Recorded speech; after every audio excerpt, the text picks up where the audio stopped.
भारत के नागरिकों के मौलिक अधिकार। मूल संविधान में 7 मौलिक अधिकार थे, लेकिन 44वें संविधान संशोधन के द्वारा संपत्ति का अधिकार को मौलिक अधिकार की सूची से हटाकर इसे संविधान के अनुच्छेद 300 के अंतर्गत कानूनी अधिकार के रूप में रखा गया है। भारत के नागरिकों के मौलिक अधिकारों से जुड़े तथ्य इस प्रकार हैं। 1. इसे संयुक्त राज्य अमेरिका के संविधान से लिया गया है। 2. इसका वर्णन संविधान के भाग 3 में अनुच्छेद 12 से अनुच्छेद 35 है। 3. इसमें संशोधन हो सकता है और राष्ट्रीय आपात के दौरान अनुच्छेद 352 जीवन एवं व्यक्तिगत स्वतंत्रता के अधिकार को छोड़कर अन्य मौलिक अधिकारों को स्थगित किया जा सकता है। 4. मूल संविधान में 7 मौलिक अधिकार थे, लेकिन 44वें संविधान संशोधन 1979 ई-0 के द्वारा संपत्ति का अधिकार अनुच्छेद 31 से अनुच्छेद 19F को मौलिक अधिकार की सूची से हटाकर इसे संविधान के अनुच्छेद 300 के अंतर्गत कानूनी अधिकार के रूप में रखा गया है। भारतीय नागरिकों को निम्नलिखित मूल अधिकार प्राप्त हैं। 1. समता या समानता का अधिकार अनुच्छेद 14 से अनुच्छेद 18। 2. स्वतंत्रता का अधिकार अनुच्छेद 19 से 22। 3. शोषण के विरुद्ध अधिकार अनुच्छेद 23 से 24। 4. धार्मिक स्वतंत्रता का अधिकार अनुच्छेद 25 से 28। 5. संस्कृति और शिक्षा संबंधी अधिकार अनुच्छेद 29 से 30। 6. संवैधानिक अधिकार अनुच्छेद 32(1).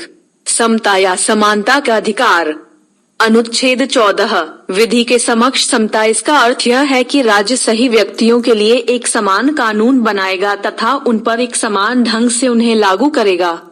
अनुच्छेद 15। धर्म, नस्ल, जाति, लिंग या जन्मस्थान के आधार पर भेदभाव का निषेध। राज्य के द्वारा धर्म, मूल वंश, जाति, लिंग एवं जन्मस्थान आदि के आधार पर नागरिकों के प्रति जीवन के किसी भी क्षेत्र में भेदभाव नहीं किया जाएगा। अनुच्छेद 16। लोक नियोजन के विषय में अवसर की समता। राज्य के अधीन किसी पद पर नियोजन या नियुक्ति से संबंधित विषयों में सभी नागरिकों के लिए अवसर की समानता होगी। अपवाद अनुसूचित जाति, अनुसूचित जनजाति एवं पिछड़ा वर्ग। अनुच्छेद 17। अस्पृश्यता का अंत। अस्पृश्यता के उन्मूलन के लिए इससे दंडनीय अपराध घोषित किया गया है। अनुच्छेद 18। उपाधियों का अंत। सेना या विधा संबंधी सम्मान के सिवाय अन्य कोई भी उपाधि राज्य द्वारा प्रदान नहीं की जाएगी।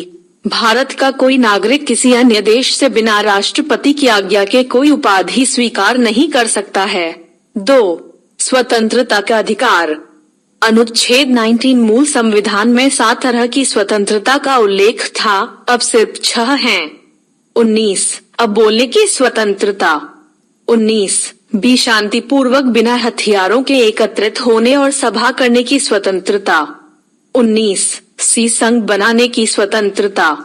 19. डी देश के किसी भी क्षेत्र में आवागमन की स्वतंत्रता। 19. ई देश के किसी भी क्षेत्र में निवास करने और बसने की स्वतंत्रता। अपवाद जम्मू कश्मीर।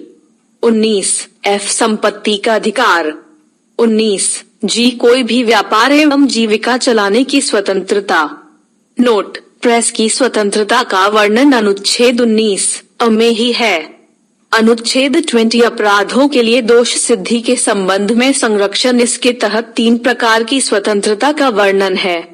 किसी भी व्यक्ति को एक अपराध के लिए सिर्फ एक बार सजा मिलेगी। बी अपराध करने के समय जो कानून है इसी के तहत सजा मिलेगी, न कि पहले और बाद में बनने वाले कानून के तहत। सी किसी भी व्यक्ति को स्वयं के विरुद्ध न्यायालय में गवाही देने के लिए बाध्य नहीं किया जाएगा। अनुच्छेद 21 प्राण एवं दैहिक स्वतंत्रता का संरक्षण। किसी भी व्यक्ति को विधि द्वारा स्थापित प्रक्रिया के अतिरिक्त उसके जीवन और वैयक्तिक स्वतंत्रता के अधिकार से वंचित नहीं किया जा सकता है। अनुच्छेद 21 का राज्य 6 से 14 वर्ष के आयु के समस्त बच्चों को ऐसे ढंग से जैसा कि राज्य विधि द्वारा अवधारित करें, निःशुल्क तथा अनिवार्य शिक्षा उपलब्ध कराएगा। 86वां संशोधन 2002 के द्वारा।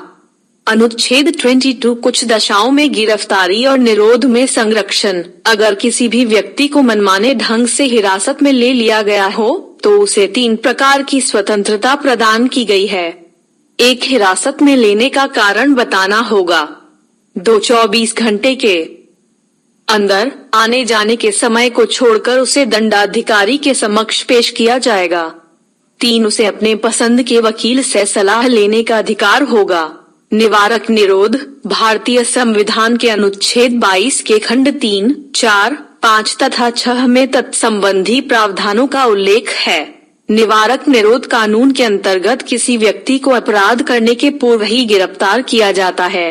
निवारक निरोध का उद्देश्य व्यक्ति को अपराध के लिए दंड देना नहीं, बल्कि उसे अपराध करने से रोकना है। वस्तुतः यह निवारक निरोध राज्य की सुरक्षा, लोक व्यवस्था बनाए रखने या भारत संबंधी कारणों से हो सकता है। जब किसी व्यक्ति निवारक निरोध की किसी विधि के अधीन गिरफ्तार किया जाता है, तब सरकार ऐसे व्यक्ति को केवल 3 महीने तक जेल में रख सकती है। अगर गिरफ्तार व्यक्ति को 3 महीने से अधिक समय के लिए जेल में रखना हो तो इसके लिए सलाहकार बोर्ड का प्रतिवेदन प्राप्त करना पड़ता है। भी इस प्रकार निरुद्ध व्यक्ति को यथाशीघ्र निरोध के आधार पर सूचित किए जाएगा, लेकिन जिन तथ्यों को निरस्त करना लोकहित के विरुद्ध समझा जाएगा उन्हें प्रकट करना आवश्यक नहीं है। निरुद्ध व्यक्ति को निरोध आदेश के विरुद्ध अभ्यावेदन करने के लिए शीघ्रातिशीघ्र अवसर दिया जाना चाहिए। निवारक निरोध से संबंधित अब तक बनाई गई विधियां। 1 निवारक निरोध अधिनियम 1950। भारत की संसद ने 26 फरवरी 1950 को पहला निवारक निरोध अधिनियम पारित किया था। इसका उद्देश्य राष्ट्र विरोधी तत्वों को भारत की प्रतिरक्षा के प्रतिकूल कार्य से रोकना था। इसे 1 अप्रैल 1951 को समाप्त हो जाना था, किंतु समय समय पर इसका जीवन काल बढ़ाया जाता रहा। अंततः यह 31 दिसंबर 1971 को समाप्त हुआ। 2 आंतरिक सुरक्षा व्यवस्था अधिनियम 1971, 44वें संवैधानिक संशोधन 1979 इसके प्रतिकूल था और इस कारण अप्रैल 1979 में यह समाप्त हो गया। 3 विदेशी मुद्रा संरक्षण व तस्करी निरोध अधिनियम 1974। पहले इसमें तस्करों के लिए नजरबंदी की अवधि 1 वर्ष थी, जिसे 13 जुलाई 1984 ईशून्य को एक अध्यादेश के द्वारा बढ़ाकर 2 वर्ष कर दिया गया है। 4 राष्ट्रीय सुरक्षा कानून 1980 जम्मू कश्मीर के अतिरिक्त अन्य सभी राज्यों में लागू किया गया।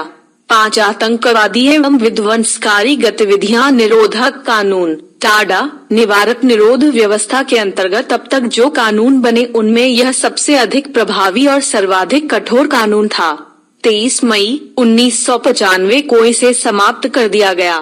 6 पोटा। इसे 25 अक्टूबर 2001 को लागू किया गया। पोटा टाडा का ही एक रूप है। इसके अंतर्गत कुल 23 आतंकवादी गुटों को प्रतिबंधित किया गया है। आतंकवादी और आतंकवादियों से संबंधित सूचना को छिपाने वालों को भी दंडित करने का प्रावधान किया गया है।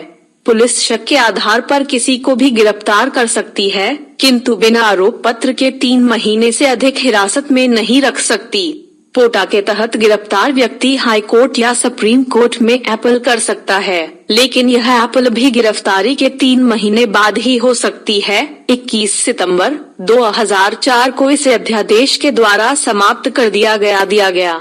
3 शोषण के विरुद्ध अधिकार अनुच्छेद 23 मानव के दुर्व्यापार और बलात्श्रम का प्रतिषेध। इसके द्वारा किसी व्यक्ति की खरीद बिक्री, बेगारी तथा इसी प्रकार का अन्य जबरदस्ती लिया हुआ श्रम निषिद्ध ठहराया गया है, जिसका उल्लंघन विधि के अनुसार दंडनीय अपराध है। नोट: जरूरत पड़ने पर राष्ट्रीय सेवा करने के लिए बाध्य किया जा सकता है। अनुच्छेद 24 बालकों के नियोजन का प्रतिषेध। 14 वर्ष से कम आयु वाले किसी बच्चे को कारखानों, खानों या अन्य किसी जोखिम भरे काम पर नियुक्त नहीं किया जा सकता है। 4 धार्मिक स्वतंत्रता का अधिकार अनुच्छेद 25 अंतःकरण की और धर्म को अबाध रूप से मानने, आचरण और प्रचार करने की स्वतंत्रता। कोई भी व्यक्ति किसी भी धर्म को मान सकता है और उसका प्रचार प्रसार कर सकता है।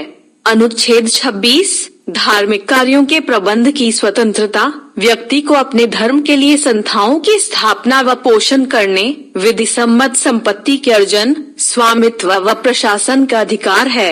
अनुच्छेद 27, राज्य किसी भी व्यक्ति को ऐसे कर देने के लिए बाध्य नहीं कर सकता है जिसकी आय किसी विशेष धर्म अथवा धार्मिक संप्रदाय की उन्नति या पोषण में व्यय करने के लिए विशेष रूप से निश्चित कर दी गई है। अनुच्छेद 28, राजधान विधि से पूर्णतः पोषित किसी शिक्षा संस्था में धार्मिक शिक्षा नहीं दी जाएगी। ऐसे शिक्षण संस्थान अपने विद्यार्थियों को किसी धार्मिक अनुष्ठान में भाग लेने या किसी धर्मोपदेश को बलात् सुनने हेतु बाध्य नहीं कर सकते। 5. संस्कृति एवं शिक्षा संबंधित अधिकार। अनुच्छेद 29, अल्पसंख्यक हितों का संरक्षण। कोई अल्पसंख्यक वर्ग अपनी भाषा, लिपि और संस्कृति को सुरक्षित रख सकता है और केवल भाषा, जाति, धर्म और संस्कृति के आधार पर उसे किसी भी सरकारी शैक्षिक संस्था में प्रवेश से नहीं रोका जाएगा। अनुच्छेद 30, शिक्षा संस्थाओं की स्थापना और प्रशासन करने का अल्पसंख्यक वर्गों का अधिकार। कोई भी अल्पसंख्यक वर्ग अपनी पसंद की शैक्षणिक संस्था चला सकता है और सरकार उसे अनुदान देने में किसी भी तरह का भेदभाव नहीं करेगी। 6. संवैधानिक उपचारों का अधिकार। संवैधानिक उपचारों का अधिकार कोड भीमराव अंबेडकर ने संविधान की आत्मा कहा है। अनुच्छेद 32, इसके तहत मौलिक अधिकारों को प्रवर्तित कराने के लिए समुचित कार्यवाहियों द्वारा उच्चतम न्यायालय में आवेदन करने का अधिकार प्रदान किया गया है। इस संदर्भ में सर्वोच्च न्यायालय को 5 तरह के रिट निकालने की शक्ति प्रदान की गई है जो निम्न है। अ. बंदी प्रत्यक्षीकरण, बी. परमादेश, सी. प्रतिषेध लेख, डी. उत्प्रेषण, ई. अधिकार परीक्षा लेख। 1. बंदी प्रत्यक्षीकरण, यह उस व्यक्ति की प्रार्थना पर जारी किया जाता है जो यह समझता है कि उसे अवैध रूप से बंदी बनाया गया है। इसके द्वारा न्यायालय बंदीकरण करने वाले अधिकारी को आदेश देता है कि वह बंदी बनाए गए व्यक्ति को निश्चित स्थान और निश्चित समय के अंदर उपस्थित करे जिससे न्यायालय बंदी बनाए जाने के कारणों पर विचार कर सके। 2. परमादेश का लेख उस समय जारी किया जाता है जब कोई पदाधिकारी अपने सार्वजनिक कर्तव्य का निर्वाह नहीं करता है। इस प्रकार के आज्ञा पत्र के आधार पर पदाधिकारी को उसके कर्तव्य का पालन करने का आदेश जारी किया जाता है।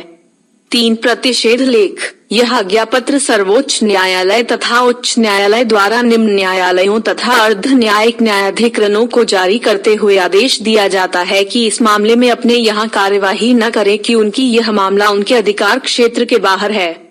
4. उत्प्रेषण, इसके द्वारा अधीनस्थ न्यायालयों को यह निर्देश दिया जाता है कि वे अपने पास लंबित मुकदमों के न्याय निर्णयन के लिए उससे वरिष्ठ न्यायालय को भेजें। 5. अधिकार परीक्षा लेख, जब कोई व्यक्ति ऐसे पदाधिकारी के रूप में कार्य करने लगता है जिसके रूप में कार्य करने का उससे वैधानिक रूप से अधिकार नहीं है, न्यायालय अधिकार परीक्षा के आदेश के द्वारा उस व्यक्ति से पूछता है कि वह किस अधिकार से कार्य कर रहा है और जब तक वह इस बात का संतोषजनक उत्तर नहीं देता वह कार्य नहीं कर सकता है। मौलिक अधिकार में संशोधन। 1. गोलकनाथ बनाम पंजाब राज्य 1976 के निर्णय से पूर्व दिए गए निर्णय में यह निर्धारित किया गया था कि संविधान के किसी भी भाग में संशोधन किया जा सकता है जिसमें अनुच्छेद 368 और मूल अधिकार को शामिल किया गया था। 2. सर्वोच्च न्यायालय ने गोलकनाथ बनाम पंजाब राज्यवाद 1967 के निर्णय में अनुच्छेद 368 में निर्धारित प्रक्रिया के माध्यम से मूल अधिकारों में संशोधन पर रोक लगा दी, यानी कि संसद मूल अधिकारों में संशोधन नहीं कर सकती है। 3. 24वें संविधान संशोधन 1971 द्वारा अनुच्छेद 13 और 368 में संशोधन किया गया तथा यह निर्धारित किया गया कि अनुच्छेद 368 में दी गई प्रक्रिया द्वारा मूल अधिकारों में संशोधन किया जा सकता है। 4. केशवानंद भारती बनाम केरल राज्यवाद के निर्णय में इस प्रकार के संशोधन को विधि मान्यता प्रदान की गई, यानी कि गोलकनाथ बनाम पंजाब राज्य के निर्णय को निरस्त कर दिया गया। 5. 42वें संविधान संशोधन द्वारा अनुच्छेद 368 में खंड 4 और 5 जोड़े गए तथा यह व्यवस्था की गई कि इस प्रकार किए गए संशोधन को किसी न्यायालय में प्रश्नगत नहीं किया जा सकता है। 6. मिनर्वा मिल्स बनाम भारत संघ 1980 के निर्णय के द्वारा यह निर्धारित किया गया कि संविधान के आधारभूत लक्षणों की रक्षा करने का अधिकार न्यायालय को है और न्यायालय इस आधार पर किसी भी संशोधन का पुनरावलोकन कर सकता है। इसके द्वारा 42वें संविधान संशोधन द्वारा की गई व्यवस्था को भी समाप्त कर दिया गया।